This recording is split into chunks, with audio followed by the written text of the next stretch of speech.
இன்ப நிதிக்காக பெண் கலெக்டரை அவமானப்படுத்திய உதயநிதி 2011 நினைவிருக்கட்டும் என்று அண்ணாமலை வார்னிங் கொடுத்துள்ளார்.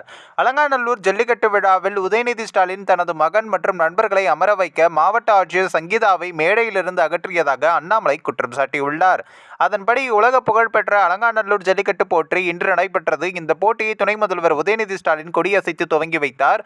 இந்த நிகழ்ச்சியை காண இன்பநிதி மற்றும் அவரது நண்பர்கள் வந்திருந்தனர். அப்படி இந்நிலையில் ஜல்லிக்கட்டு விழா மேடையில் தனது மகனின் நண்பர்களை அமர வைப்பதற்காக நாற்காலியில் அமர்ந்திருந்த மதுரை மாவட்ட ஆட்சியர் சங்கீதாவை மேடையிலிருந்து அகற்றியிருப்பது வன்மையாக கண்டிக்கத்தக்கது என அண்ணாமலை கூறியுள்ளார்.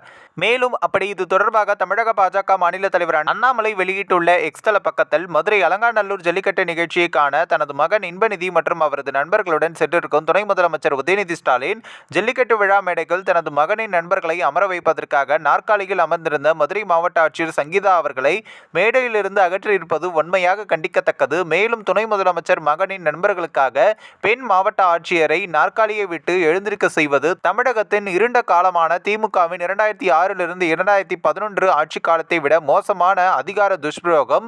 மேலும் முதலமைச்சர் குடும்பத்திற்கு சேவகம் செய்வதற்காகவே இருக்கும் அமைச்சர்கள் மேடையில் இருக்கையில் பெண் அரசு அதிகாரியை ஏன் அவமானப்படுத்துகிறீர்கள்? துணை முதலமைச்சர் உதயநிதிக்கு 2011 தேர்தல் முடிவுகளும் அதற்கு பின் வந்த 10 ஆண்டுகளின் நினைவிருக்கட்டும். இந்த மன்னராட்சி மனநிலைக்கு தமிழக மக்கள் வரும் 2026ஆம் ஆண்டு முடிவு கட்டுவார்கள் என்று அண்ணாமலை ஆவேசமாக கூறியுள்ளார்.